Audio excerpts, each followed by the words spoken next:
I said to the guy who was coming 2 days a week, I said, what's the difference between you and the old guy? He says, oh, the trick is don't just charge by the hour. Get a piece of your client's real estate and business deals. That's how you make money. Oh, it's a profit. I get it now. So I was excited when I graduated law school and said, back then it was like $250 an hour. I was like, wow, 40 hours a week, $250 an hour, I have a license to steal. This is great.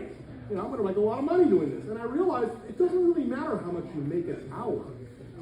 My hourly rate now is $500, but it doesn't matter. I still hate it because I can make much more an hour leveraging speaking to a bunch of people than speaking to one-on-one to a client, can't I? And I make much more money over the years in my real estate. Frankly, I've made more money in real estate over the last 30 years just holding real estate and appreciating it than I ever did practicing law.